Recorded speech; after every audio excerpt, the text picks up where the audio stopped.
ನಮಸ್ಕಾರ. BM ಟಿವಿಗೆ ಸ್ವಾಗತ. ನಾನು ಭಾಸ್ಕರ್ ಎಂ. ಮಕ್ಕಳ ಕಣ್ಣೀರೊರೆಸೋದಕ್ಕೆ ತರೋದರ ಮೂಲಕ ಆ ಮಕ್ಕಳ ಭವಿತವ್ಯ ಉಜ್ವಲವಾಗುವ ಹಾಗೆ ಮಾಡಬೇಕು ಅಂತ ಹೇಳಿ ನಾನು ಘನ ಸರ್ಕಾರದ ಮಾನ್ಯ ಸಚಿವರಾಗಿರುವ ತಮ್ಮಲ್ಲಿ ಅರಿಕೆ ಮಾಡಿಕೊಳ್ತೇನೆ ಸರ್.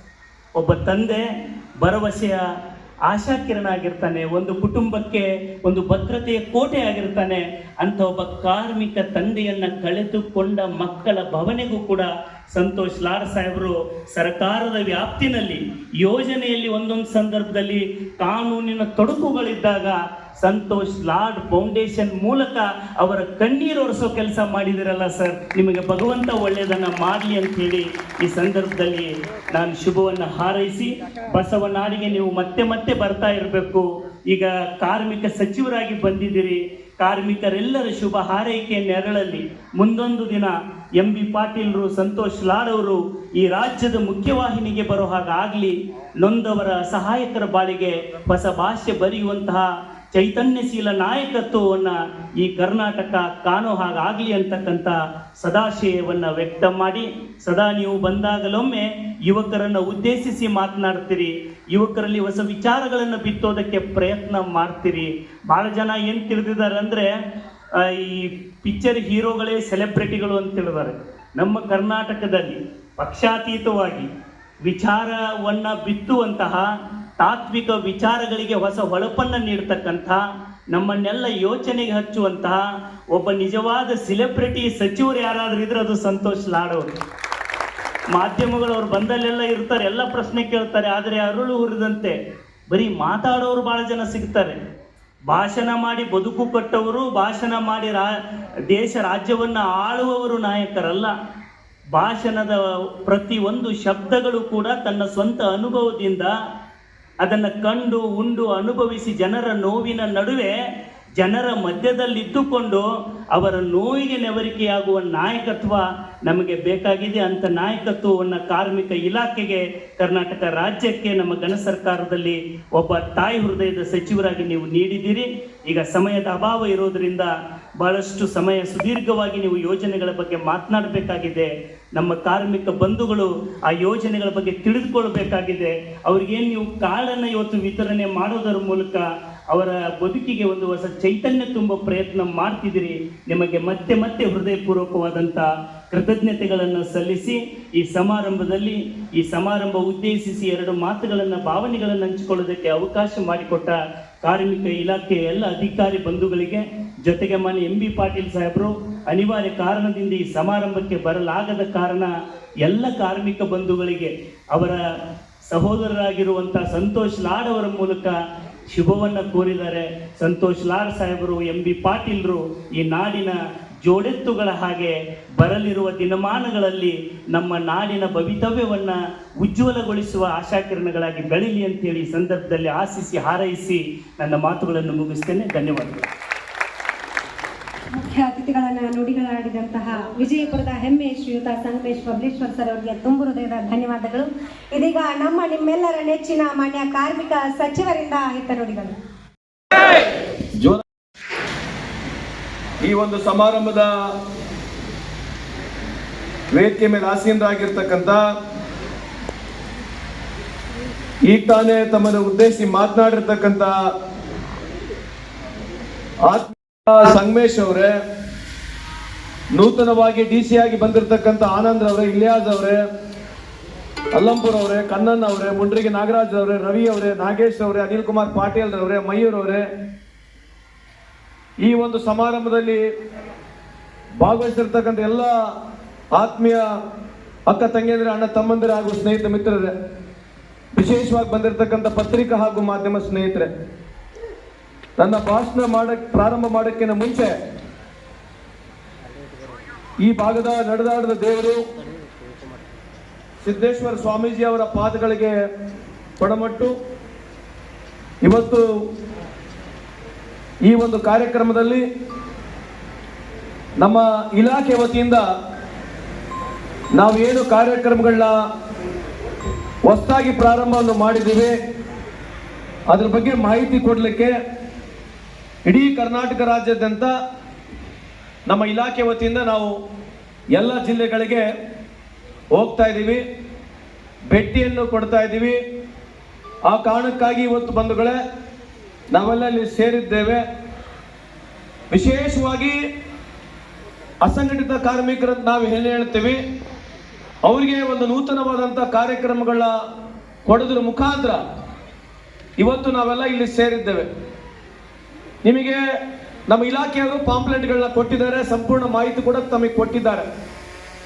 ಈ 91 ಸೆಕ್ಟರ್ಗಳು ಸಣ್ಣ ಸಣ್ಣ ಸಮಾಜದ ಜನರು, ಸಣ್ಣ ಸಣ್ಣ ವೃತ್ತಿ ಮಾಡಿ ಬದುಕ್ತಕ್ಕಂಥ ಜನರಿಗೆ ಯಾವುದೇ ರೀತಿಯಾದಂಥ ಸೋಷಿಯಲ್ ಸೆಕ್ಯೂರಿಟಿ ಇಲ್ಲ.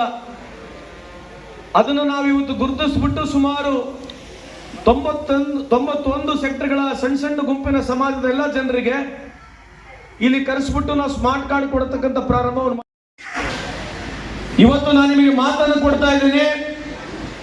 ಸನ್ಮಾನ್ಯ ಮುಖ್ಯಮಂತ್ರಿ ಅವರಿಗೆ, ಈ ಎಲ್ಲ ಅಸಂಘಟಿತ ಕಾರ್ಮಿಕರಿಗೆ, ಇಡೀ ಕರ್ನಾಟಕ ರಾಜ್ಯದಲ್ಲಿ ಸುಮಾರು 85% ಜನರು ಅಸಂಘಟಿತ ಕಾರ್ಮಿಕರಿದ್ದಾರೆ. ಇಡೀ ಭಾರತ ದೇಶದಲ್ಲಿ ಸುಮಾರು 90% ಜನರು ಅಸಂಘಟಿತ ಕಾರ್ಮಿಕರಿದ್ದಾರೆ.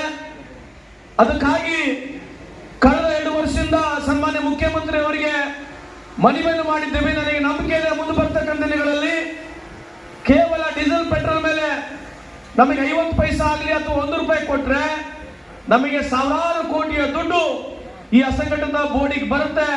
ಆ ದುಡ್ಡು ಖಂಡಿತವಾಗಿ ಮುಂದೆ ಬಂದೇ ಬರುತ್ತೆ. ಬಂದಾದ್ಮೇಲೆ ಇವತ್ತೇನೋ ನಾವು ಪ್ರಾರಂಭಿಕವಾಗಿ ನಿಮಗೆ ಕಾರ್ಡನ್ನು ಕೊಟ್ಟಿದ್ದೀವಿ.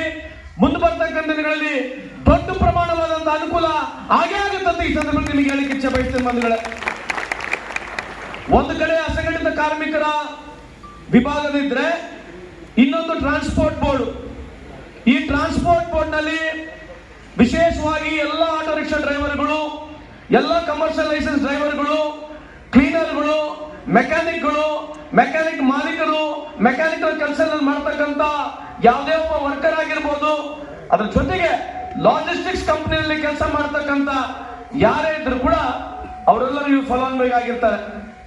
ಇವತ್ತು ದೇಶದಲ್ಲಿ ಇಷ್ಟು ದೊಡ್ಡ ಪ್ರಮಾಣದಲ್ಲಿ ನಾವು ಕಾರ್ಯಕ್ರಮದ ಪ್ರಾರಂಭ ಇಲ್ಲಿ ಆಗಿಲ್ಲ.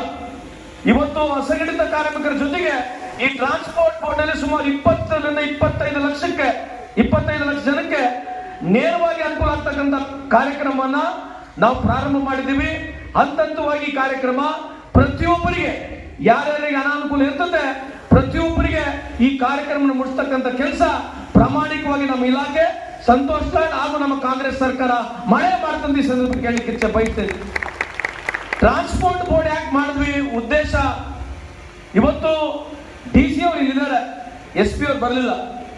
ಇವತ್ತು ತಾಸಿಗೆ 20 ಆಕ್ಸಿಡೆಂಟ್ಗಳು ಆಗ್ತಾ ಇದಾವೆ.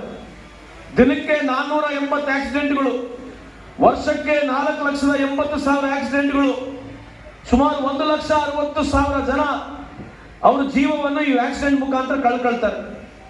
ಯಾತಕ್ಕೆ ಈ ಸ್ಟ್ಯಾಟಿಸ್ಟಿಕ್ಸ್ ಹೇಳ್ತಾ ಇದ್ದೀನಿ ಅಂತಂದ್ರೆ 1,60,000 ಜನ ಜೀವವನ್ನು ಕಳ್ಕೊಂಡ್ರೆ ಡೈರೆಕ್ಟ್ ಆಗಿ ಸುಮಾರು 6 ಲಕ್ಷ ಜನಕ್ಕೆ ಕುಟುಂಬಕ್ಕೆ ಅನಾನುಕೂಲ ಆಗುತ್ತೆ.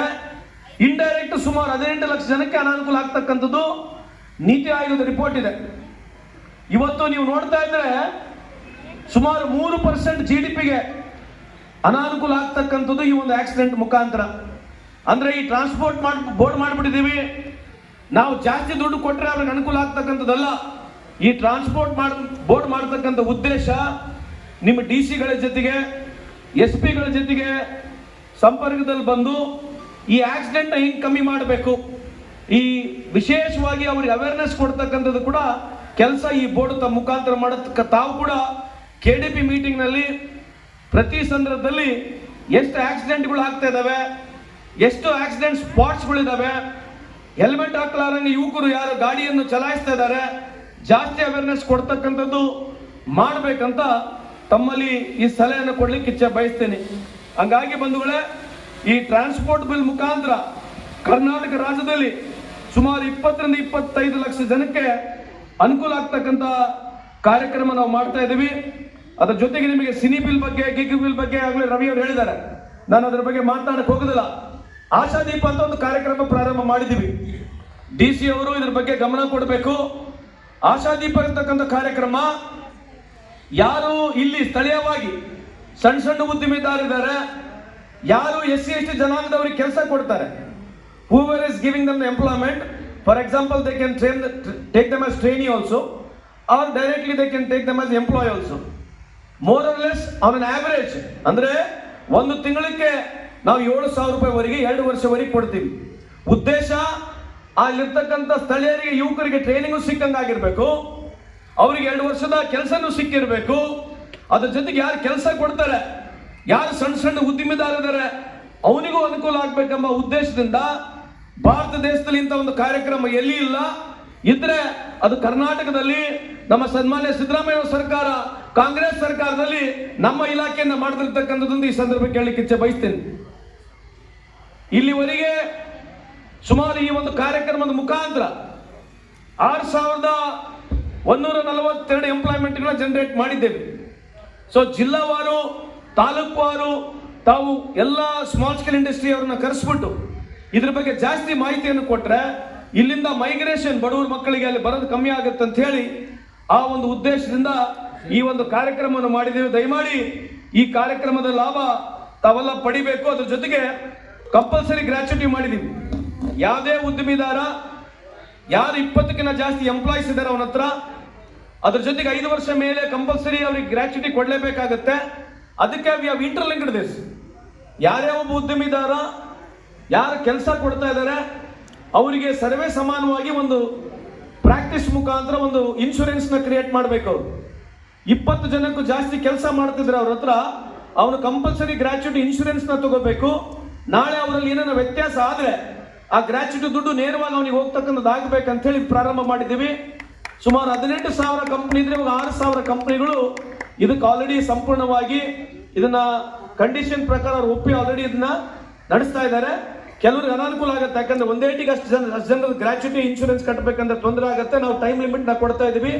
ಇದನ್ನು ಕೂಡ ತಾವು ಸ್ವಲ್ಪ ಲುಕ್ ಮಾಡಬೇಕು. ಎವ್ರಿ KDP ಮೀಟಿಂಗ್ ನಲ್ಲಿ, ಇದು ನಮ್ಮ ಇಲಾಖೆಯ KDP ಮೀಟಿಂಗ್ ನಲ್ಲಿ ನಮ್ಮ ಆಫೀಸರ್ನ ಕರೆಸಿ ಎಷ್ಟು ಮಟ್ಟಿಗೆ ಟಾರ್ಗೆಟ್ ಅಚೀವ್ ಆಗ್ತಿದ್ದಾರೆ ಅಂತ ತಾವು ಕೂಡ ಇದನ್ನ ಕೇಳಬೇಕಂತ ಈ ಸಂದರ್ಭಕ್ಕೆ ಕೇಳಲಿಕ್ಕೆ ಇಚ್ಛೆ ಬಯಸ್ತೇನೆ.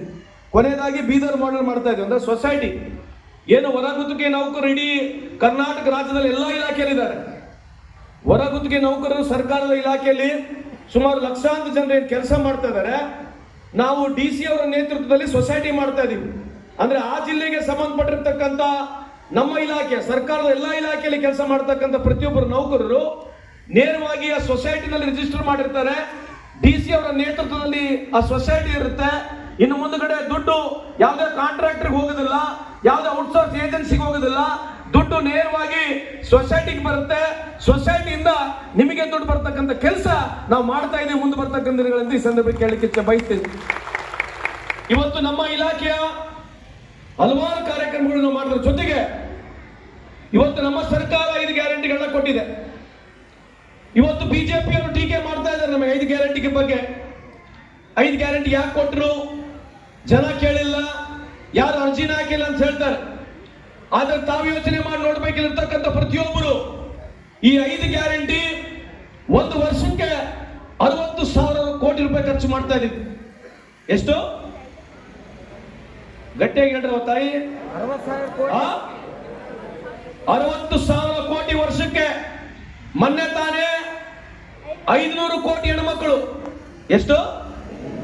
ನಮ್ಮ ಸರ್ಕಾರ ಬಂದ ನಂತರ ಶಕ್ತಿ ಯೋಜನೆ ಕಾರ್ಯಕ್ರಮದಲ್ಲಿ 500 ಕೋಟಿ ಹೆಣ್ಮಕ್ಳು 2 ವರ್ಷದ ಅವಧಿಯಲ್ಲಿ ಉಚಿತವಾಗಿ ಎಲ್ಲಾ ಬಸ್ಗಳಲ್ಲಿ ಪ್ರಯಾಣ ಮಾಡಿರತಕ್ಕಂತ ಇಂಥ ಒಂದು ಶ್ರೇಷ್ಠ ಕಾರ್ಯಕ್ರಮ ಭಾರತ ದೇಶದಲ್ಲಿ ಎಲ್ಲೇ ಇದ್ರೆ ಅದು ಕರ್ನಾಟಕ ರಾಜ್ಯದಲ್ಲಿ ಸನ್ಮಾನ್ಯ ಸಿದ್ದರಾಮಯ್ಯ ಕಾಂಗ್ರೆಸ್ ಸರ್ಕಾರ ಕೇಳಿಕೆ ಬಿಡ್ತೀನಿ ನಿಮಗೆ.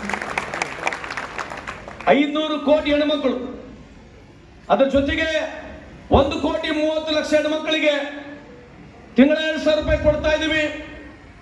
200 ಯೂನಿಟ್ ವರೆಗೆ ಕರೆಂಟ್ ಫ್ರೀ ಇದೆ. ಯೂನಿಲಿ ಕೊಡ್ತಾ ಇದೀವಿ. ಅದ್ರ ಜೊತೆಗೆ ರೇಷನ್ ಕೊಡ್ತಾ ಇದೀವಿ. ಇವೆಲ್ಲ ಸೇರಿದ್ರೆ ವರ್ಷಕ್ಕೆ 60,000 ಕೋಟಿ. 5 ವರ್ಷಕ್ಕೆ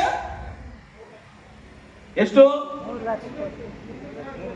300,000 ಕೋಟಿ. ಎದೆಗೆ ಓಡಿಸ್ಬಿಟ್ಟು ಮಾರ 3 ಲಕ್ಷ ಕೋಟಿ. ಎಷ್ಟು? 1 ವರ್ಷಕ್ಕೆ 60,000 ಕೋಟಿ ಆಗಿದ್ರೆ 5 ವರ್ಷಕ್ಕೆ 3 ಲಕ್ಷ ಕೋಟಿ. ನೀವು ಭಾರತ ದೇಶದಲ್ಲಿ ಬಿಜೆಪಿ ಅವರು 20 ರಾಜ್ಯಗಳಲ್ಲಿ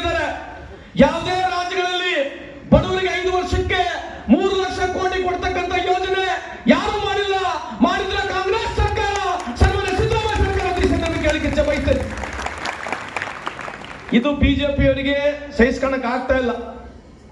ಇವ್ರು ಹೆಂಗ್ ಇಷ್ಟು ದುಡ್ಡು ಬಡವರಿಗೆ ಕೊಡ್ತಾ ಇದಾರೆ ಅಂತ ಹೇಳಿ. ಅವ್ರಿಗೆ ಯಾಕೆ ಸಹಿಸ್ಕೊಳಕ್ ಆಗ್ತಾ ಇಲ್ಲ ಅಂತಂದ್ರೆ, ಅವ್ರ ಸ್ನೇಹಿತರು ಯಾರು ಹೇಳ್ರಿ? ಬಿಜೆಪಿ ಸ್ನೇಹಿತರು ಅದಾನಿ ಸಾಹೇಬರು. ಅದಾನಿ ಸಾಹೇಬರ ವಹಿವಾಟು 2018 ಇಸ್ವಿನಲ್ಲಿ 64,000 ಕೋಟಿ ಇತ್ತು. ಇವತ್ತು ಅದಾನಿ ಸಾಹೇಬರ ವಹಿವಾಟು ಇರ್ತಕ್ಕಂಥದ್ದು ಸುಮಾರು 15 ಲಕ್ಷ ಕೋಟಿ.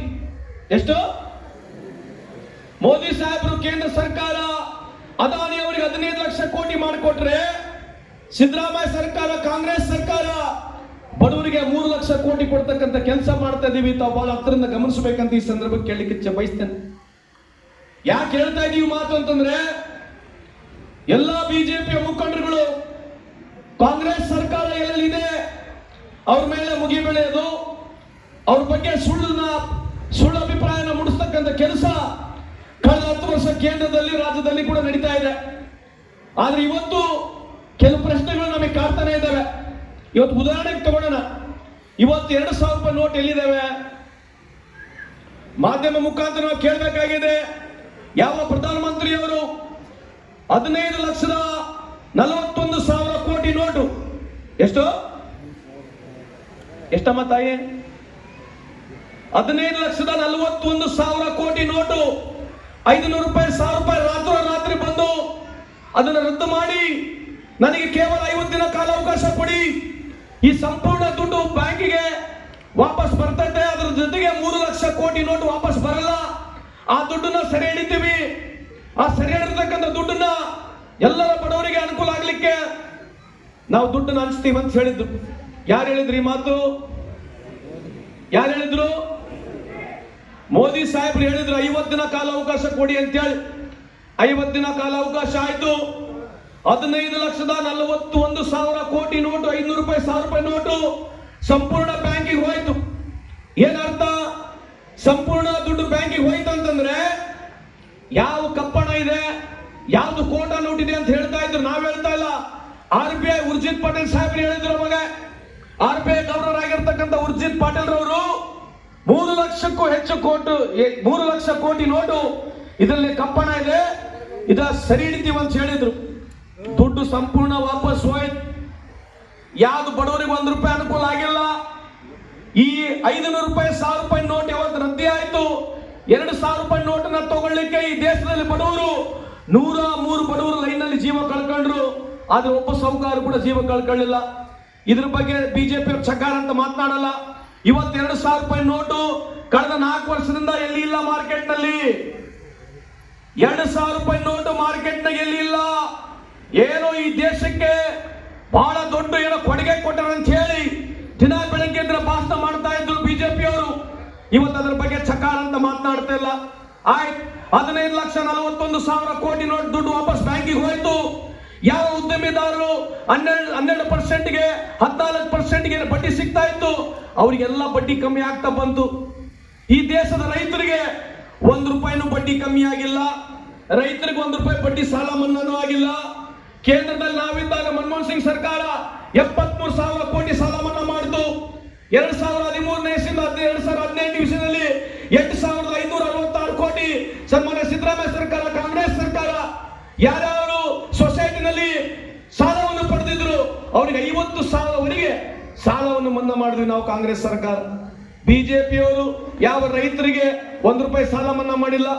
ಇವತ್ತೇನು ಅಸಂಘಟಿತ ತಾವೆಲ್ಲ ಕಾರ್ಮಿಕರಿದ್ದೀರಿ, ಇವತ್ತು ಕಾರ್ಪೊರೇಟ್ ಟ್ಯಾಕ್ಸ್ ಕೇಂದ್ರದಲ್ಲಿರ್ತಕ್ಕಂಥ ಬಿಜೆಪಿ ಸರ್ಕಾರ ನಮ್ಮ ಕಾಲದಲ್ಲಿ 30% ಕಾರ್ಪೊರೇಟ್ ಟ್ಯಾಕ್ಸ್ ಇತ್ತು. ಇವತ್ತು 25%ಗೆ ಕಾರ್ಪೊರೇಟ್ ಟ್ಯಾಕ್ಸ್ ಅನ್ನು ತಂದಿದ್ದಾರೆ. ಅದರಿಂದ ನೇರವಾಗಿ ಸುಮಾರು 11 ಲಕ್ಷ ಕೋಟಿ ಆ ಕಾರ್ಪೊರೇಟ್ ಟ್ಯಾಕ್ಸ್ ಅವರಿಗೆ ಸೌಕರ್ಯ ಉಳಿತಾ ಇದೆ. ಅದ್ರ ಜೊತೆಗೆ 14.5 ಲಕ್ಷ ಕೋಟಿ ಎಷ್ಟು 14.5 ಲಕ್ಷ ಕೋಟಿ ಉದ್ಯಮಿದಾರ ಸಾಲ ಮನ್ನಾ ಆಗಿದೆ. ಇದನ್ನ ಬಿಜೆಪಿಯವರು ಮಾಡಿರ್ತಕ್ಕಂಥ ಕೆಲಸಗಳು ತಾವು ಹತ್ರದಿಂದ ನೋಡಬೇಕು. ವಿಶೇಷವಾಗಿ ಪತ್ರಿಕಾ ಮಾಧ್ಯಮದವರು ಈ ಪ್ರಶ್ನೆಗಳನ್ನ ಅವರಿಗೆ ಕೇಳಬೇಕು. ಈ ದೇಶದಲ್ಲಿ ಕಳೆದ 10 ವರ್ಷದಲ್ಲಿ 1,77,000 ರೈತರು ಆತ್ಮಹತ್ಯೆ ಮಾಡ್ಕೊಂಡಿದ್ದಾರೆ. ಇದ್ರ ಬಗ್ಗೆ ಇಲ್ಲಿ ಚರ್ಚೆನೇ ಇಲ್ಲ. ಈ ದೇಶದಲ್ಲಿ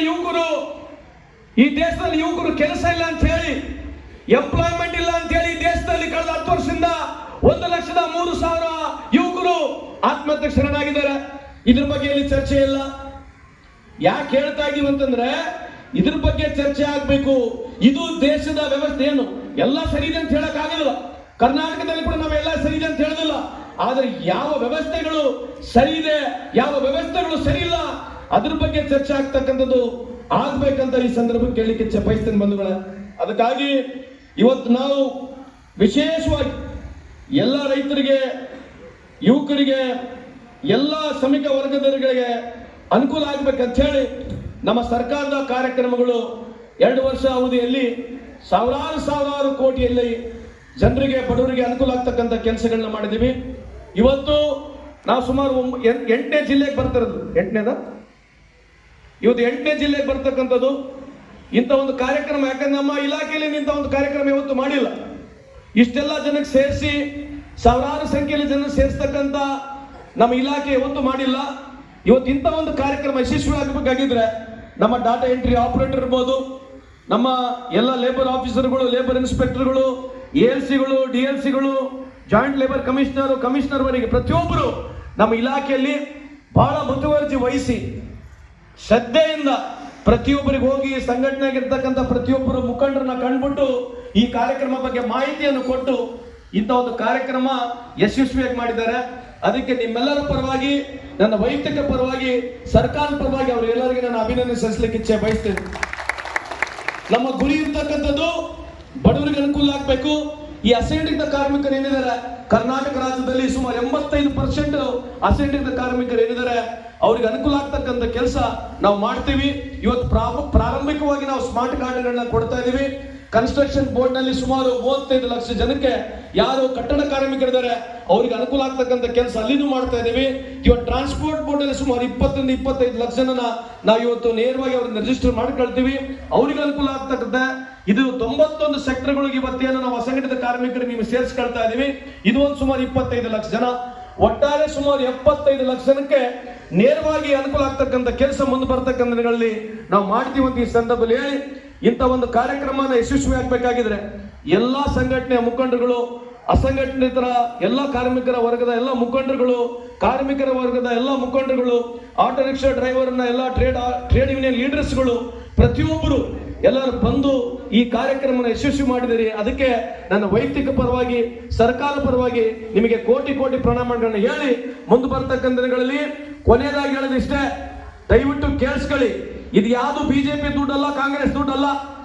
ಇದು ಯಾವುದು ಕೇಂದ್ರದಿಂದ ಬರ್ತಕ್ಕಂಥದ್ದು ಅಥವಾ ರಾಜ್ಯದಿಂದ ಬರ್ತಕ್ಕಂಥ ದುಡ್ಡುಗಳು, ಸರ್ಕಾರಗಳು ಇದ್ದರೂ ಕೂಡ ಈ ದುಡ್ಡು ಯಾರ್ದು? ಕೆರೆ ನೀರು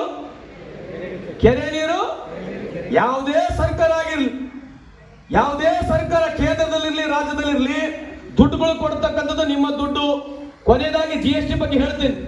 ಈ GST ಎಲ್ಲಿಗೆ ಬಂದ್ಬಿಟ್ಟಿದೆ ಅಂತಂದ್ರೆ, ಈ ದೇಶದಲ್ಲಿ ಪ್ರತಿಯೊಬ್ಬರು ಸ್ವಂಡಿಗೆ ಮಾಡೋದು GST ಕೊಡ್ಬೇಕು. ಕೊಡ್ತದಿರಲ್ಲ, ಸೋಡಾ ಬಾಟ್ಲಿ ಹೊಡೆದು GST ಕೊಡ್ಬೇಕು.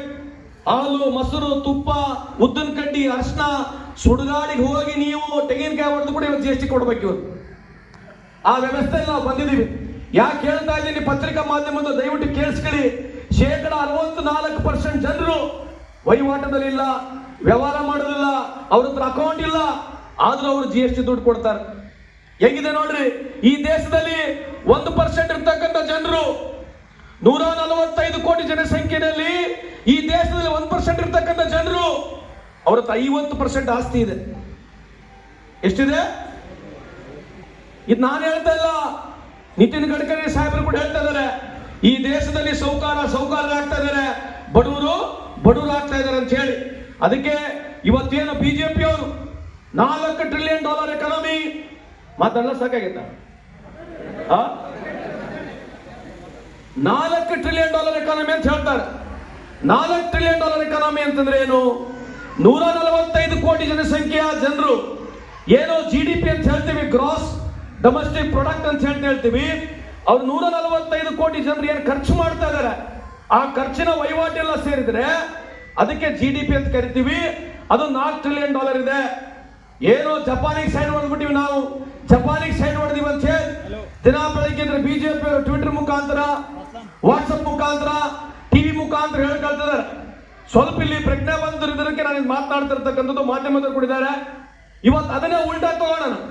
ಅಮೆರಿಕ ಇರ್ತಕ್ಕಂಥದ್ದು 30 ಕೋಟಿ ಜನಸಂಖ್ಯೆ ಇಲ್ಲ, ಆದ್ರೆ ಅವ್ರದ್ದು $26 ಟ್ರಿಲಿಯನ್ ಎಕಾನಮಿ ಇದೆ. ಚೈನಾ ನಮ್ಮಷ್ಟೇ ಇದೆ. ಚೈನಾಗೆ ನಮಗೆ ಏನು ಬಹಳ ದೊಡ್ಡ ಡಿಫರೆನ್ಸ್ ಇಲ್ಲ, ಆದ್ರೆ ಚೈನಾದಿರ್ತಕ್ಕಂಥ ಸುಮಾರು $17 ಟ್ರಿಲಿಯನ್ ಎಕಾನಮಿ ಇದೆ. ಅಂದ್ರೆ ಅರ್ಥ ಏನು? ಪರ್ ಕ್ಯಾಪಿಟಲ್ ಇನ್ಕಮ್ ಬರ್ಬೇಕಾಗತ್ತೆ. ಅಂದ್ರೆ ಯಾವ ಮನುಷ್ಯ ವರ್ಷಕ್ಕೆ ಎಷ್ಟು ಆದಾಯ ಮಾಡ್ತಕ್ಕಂಥದ್ದು ಬಹಳ ಮುಖ್ಯ ಆಗಿರ್ತದೆ. ಇವತ್ತು ಒಬ್ಬ ಮನುಷ್ಯನ ಆದಾಯ ಈ ದೇಶದಲ್ಲಿ ನೀವು ನೋಡಿದ್ರೆ, ಇವತ್ತು ಕರ್ನಾಟಕ ಇವತ್ತು ರಿಪೋರ್ಟ್ ಇದೆ, through out India Karnataka GDP ಜೊತೆಗೆ ಇವತ್ತು per capital income average income 2 lakh ಇರ್ತಕ್ಕಂಥ ಸ್ಟೇಟ್ ಯಾವುದೇ ಇದ್ರೆ ಇಡೀ ಭಾರತ ದೇಶದಲ್ಲಿ ಅದು ಕರ್ನಾಟಕ ರಾಜ್ಯ ಅಂತ ಈ ಸಂದರ್ಭ ಕೇಳಲಿಕ್ಕೆ ಬಯಸ್ತೇನೆ. ಅಂದ್ರೆ ಏನರ್ಥ? 2 ಲಕ್ಷ ರೂಪಾಯಿ ಪರ್ ಕ್ಯಾಪಿಟಲ್ ಪರ್ ವರ್ಷಕ್ಕೆ. ಅಂದ್ರೆ ಒಬ್ಬ ಮನುಷ್ಯ 1 ವರ್ಷಕ್ಕೆ 2 ಲಕ್ಷ ರೂಪಾಯಿ ದುಡಿತಿದೆ ಅನ್ನೋದು ಕರ್ನಾಟಕ ನಂಬರ್ 1 ಇದೆ. ಇವತ್ತು GDP ಬಗ್ಗೆ ಏನು ಇವತ್ತು ಬಿಜೆಪಿ ಅವರು ಮಾತನಾಡ್ತಾ ಇದ್ದಾರೆ, ಅದ್ರ ಜೊತೆಗೆ ಪರ್ ಕ್ಯಾಪಿಟಲ್ ಇನ್ಕಮ್ ಬಗ್ಗೆ ನಾವು ಏನ್ ಮಾತನಾಡ್ತಾ ಇದೀವಿ, ನಮ್ಮ ದೇಶದ ಸೌಕರ್ಯಗಳು ಒಂದು 10% ಮಾಡ್ತಕ್ಕಂಥ ವಹಿವಾಟನ್ನು ನಾವು ತೆಗೆದುಬಿಟ್ರೆ GDP ನಲ್ಲಿ ಪ್ರತಿಯೊಬ್ಬರಿಗೆ ಕನಿಷ್ಠ 1.5 ಲಕ್ಷ ರೂಪಾಯಿ ಕೂಡ ವರ್ಷದಲ್ಲಿ ಸಿಗೋದಿಲ್ಲ. ಬಿಹಾರ್ ಇರ್ತಕ್ಕಂಥ ರಾಜ್ಯಗಳಲ್ಲಿ 43,000 ರೂಪಾಯಿ ಇದೆ ಪರ್ ಕ್ಯಾಪಿಟಲ್ ಇನ್ಕಮ್. ಇದರ ಬಗ್ಗೆ ಮುಂದೆ ಬರ್ತಕ್ಕಂಥ ದಿನಗಳಲ್ಲಿ ಚರ್ಚೆ ಮಾಡೋಣ ಅಂತ ಈ ಸಂದರ್ಭದಲ್ಲಿ ಹೇಳಿ, ಇವತ್ತು ವಿಶೇಷವಾಗಿ ಈ ಕಾರ್ಯಕ್ರಮವನ್ನು ಯಶಸ್ವಿ ಮಾಡಲಿಕ್ಕೆ ಬಹಳಷ್ಟು ಜನರು ಕಾರಣೀಭೂತರಾಗಿದ್ರಿ. ತಮ್ಮೆಲ್ಲರಿಗೆ ನನ್ನ ನಮನಗಳನ್ನು ಸಲ್ಲಿಸಿ, ವಿಶೇಷವಾಗಿ ಮತ್ತೊಮ್ಮೆ ನಾವು ಮುಂದೆ ಬರ್ತಕ್ಕಂಥ ದಿನಗಳಲ್ಲಿ ಹೆಚ್ಚಿನ ಕಾರ್ಯಕ್ರಮದೊಂದಿಗೆ ತಮ್ಮ ಜೊತೆಗೆ ಬರ್ತೀವಿ, ಮಾತನಾಡ್ತೀವಿ. ಈ ನಮ್ಮ ಸರ್ಕಾರದ ನಮ್ಮ ಇಲಾಖೆಯ ಕಾರ್ಯಕ್ರಮಗಳನ್ನು ದಯಮಾಡಿ ತಾವು ಇದನ್ನು ಸದುಪಯೋಗ ಪಡಿಸ್ಕೋಬೇಕಂತ ಈ ಸಂದರ್ಭದಲ್ಲಿ ಹೇಳಿ, ಮತ್ತೊಮ್ಮೆ ಇಲ್ಲಿ ಸೇರಿರ್ತಕ್ಕಂಥ ಪ್ರತಿಯೊಬ್ಬರು ಎಲ್ಲ ಸಂಘಟಿತ ವಿಶೇಷವಾಗಿ ನನ್ನ ಕುಟುಂಬಸ್ಥರಂತ ನಾನು ಈ ಸಂದರ್ಭದಲ್ಲಿ ಹೇಳಿ ನಿಮ್ಮೆಲ್ಲರ ಆಶೀರ್ವಾದವನ್ನು ಕೋರಿ 2 ಮಾತನ್ನು ಮುಗಿಸ್ತೇನೆ. ಜೈ ಹಿಂದ್, ಜೈ ಕರ್ನಾಟಕ. ಸಚಿವರ ಸರಳತೆಗೆ, ಹುಮ್ಮಸ್ಸಿಗೆ ತಮ್ಮೆಲ್ಲರ ಜೋರಾದ ಚಪ್ಪಾಳೆ ಬರಲೇಬೇಕು. ಅನಂತ ಧನ್ಯವಾದಗಳು ಸರ್. ಇದೀಗ ಫಲಾನುಭವಿಗಳಿಗೆ ಚೆಕ್ ವಿತರಣೆ. ಎಲ್ಲರಿಗೂ ನಮಸ್ಕಾರ. ಅಪಘಾತದಲ್ಲಿ ಮರಣ ಹೊಂದಿದ ಚಾಲಕರ ನಾಮಿನಿಗಳಿಗೆ ಈಗ ಮಾನ್ಯರು 5 ಲಕ್ಷಗಳ ಚೆಕ್ಗಳನ್ನು ವಿತರಿಸಲಿದ್ದಾರೆ. ಮೊದಲನೇದಾಗಿ ಅಶ್ವಿನಿ ನಾಡಗೌಡ್, ಅಂಬೇಡ್ಕರ್ ಪರಿಹಾರ ಕಾರ್ಮಿಕ ಯೋಜನೆಯಡಿ ಮರಣ ಹೊಂದಿದ ಚಾಲಕರ ನಾಮಿನಿಗಳಿಗೆ ಜೋರಾದ ಚಪ್ಪಾಳೆ ಬರಬೇಕು ನಮ್ಮ ಮಾನ್ಯ ಸಚಿವರಿಗೆ ಹಾಗೂ ಅತಿಥಿಗಳಿಗೆ. ಎರಡನೇದಾಗಿ ಲಕ್ಷ್ಮೀಬಾಯಿ ಭೋಜರಾಜ್ ಚೌಹಾಣ್, ಇವರಿಗೂ ಕೂಡ 5 ಲಕ್ಷಗಳ ಚೆಕ್ಗಳನ್ನು ಮಾನ್ಯರು ವಿತರಿಸುತ್ತಿದ್ದಾರೆ. ಅವರಿಗೆ ತಮ್ಮೆಲ್ಲರ ವತಿಯಿಂದ ತುಂಬು ಹೃದಯದ ಧನ್ಯವಾದಗಳು. ನಂತರ ಪ್ರಣೀತಾ ಸಿದ್ದರಾಜು, ಇವರಿಗೆ 10,000 ರೂಪಾಯಿಗಳ ಶೈಕ್ಷಣಿಕ ಧನ ಸಹಾಯವನ್ನ ಮಾನ್ಯರು ನೀಡಲಿದ್ದಾರೆ. ಇವರು ಕೂಡ ಅಪಘಾತದಲ್ಲಿ ಮರಣ ಹೊಂದಿದಂತಹ ಚಾಲಕರ ಮಕ್ಕಳು. ಶಿಫಾ ಗಡ್ಡಿ, ಇವರಿಗೂ ಕೂಡ 10,000 ರೂಪಾಯಿಗಳ ಶೈಕ್ಷಣಿಕ ಧನ ಸಹಾಯವನ್ನ ಮಾನ್ಯರು ವಿತರಿಸ್ತಾ ಇದ್ದಾರೆ. ಧನ್ಯವಾದಗಳು. ಹಾಗೆಯೇ ಅಂಬೇಡ್ಕರ್ ಕಾರ್ಮಿಕ ಸಹಾಯ ಹಸ್ತ ಯೋಜನೆಯಡಿ ಸಹಜ ಮರಣ ಹೊಂದಿದ ಅಸಂಘಟಿತ ಕಾರ್ಮಿಕರ ನಾಮನಿರ್ದೇಶಕರು ಸವಿತಾ ಸಂಜಯ್ ಜಾಧವ್ ಫೋಟೋಗ್ರಾಫರ್ ಇದ್ರು. ಇವರಿಗೆ 10,000 ರೂಪಾಯಿಗಳ ಚೆಕ್ಗಳನ್ನ ಮಾನ್ಯರು ವಿತರಿಸ್ತಾ ಇದ್ದಾರೆ. ಧನ್ಯವಾದಗಳು ಮಾನ್ಯರಿಗೆ. ಇದೀಗ ಸ್ಮಾರ್ಟ್ ಕಾರ್ಡ್ ವಿತರಣೆ. ಕಿಶೋರ್ ಖಂಡಗಾಳೆ ಫೋಟೋಗ್ರಾಫರ್, ಇವರಿಗೆ ಸ್ಮಾರ್ಟ್ ಕಾರ್ಡ್ ವಿತರಣೆ. ರಾವುತಪ್ಪ ಹಡಪದ ಕ್ಷೌರಿಕರು ವಿಜಯಪುರ, ಇವರಿಗೂ ಕೂಡ ಮಾನ್ಯರಿಂದ ಸಾಂಕೇತಿಕವಾಗಿ ಸ್ಮಾರ್ಟ್ ಕಾರ್ಡ್ ವಿತರಣೆ. ಶರಣಪ್ಪ ಗಂಗನಗೌಡ ಡ್ರೈವರ್, ಸುರೇಖಾ ಬಂಡೇಕಾರ್ ಗೃಹ ಕಾರ್ಮಿಕರು ವಿಜಯಪುರ. ಸಿದ್ದು ಹಡಪದ ಬೀದಿ ಬದಿ ಕಾರ್ಮಿಕರು ವಿಜಯಪುರ. ಲಕ್ಷ್ಮೀ ಶರಣರ್ ಡ್ರೈವರ್ ಬಸವನ ಬಾಗೇವಾಡಿ. ಕಾಶಿರಾಯ್ ಹುಬ್ಳಿ ಹಮಲರು ವಿಜಯಪುರ. ಪರಶುರಾಮ್ ಶಿವಾಜಿ ಹೊನಕಟ್ಟಿ ಡ್ರೈವರ್ ವಿಜಯಪುರ.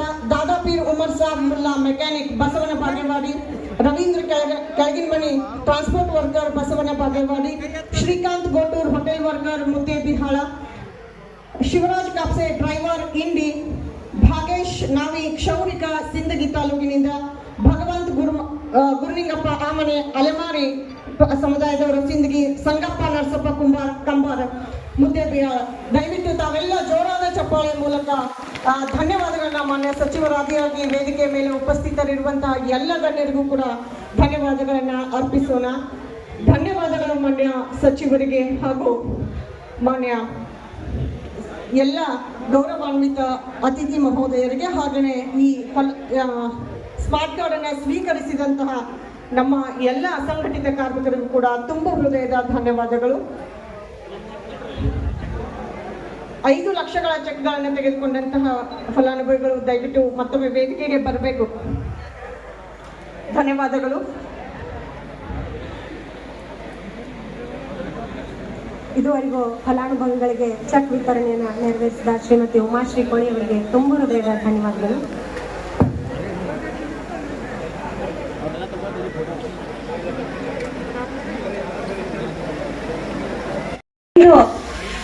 ಅತ್ಯಂತ ಸರಳ ಸಜ್ಜನಿಕೆಯ ವ್ಯಕ್ತಿತ್ವದೊಂದಿಗೆ ಸಾಕಷ್ಟು ಯೋಜನೆಗಳನ್ನ ತಂದಂತಹ ಮಾನ್ಯ ಕಾರ್ಮಿಕ ಸಚಿವರಿಗೆ ಮತ್ತೊಮ್ಮೆ ಮಗದೊಮ್ಮೆ ತುಂಬ ಹೃದಯದ ಧನ್ಯವಾದಗಳನ್ನು ಅರ್ಪಿಸೋಣ.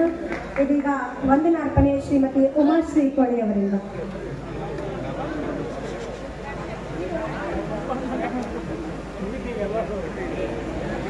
ಇಂದು